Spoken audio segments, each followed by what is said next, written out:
Pag mayaman ganito kumain ng pansit canton. Ganyan. Wow!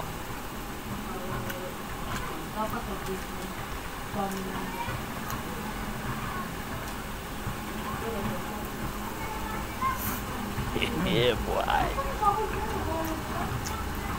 Ganun kumain may yaman ng pansit canton. Ang mahirap naman, kapag minsan lang makatikim ganito.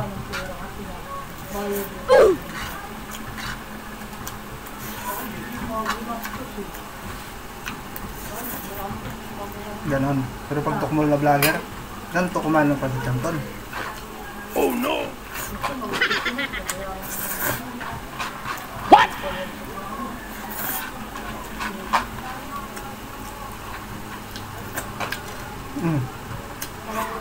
Ganon. Gunggong! Barinig kita sa mukha eh!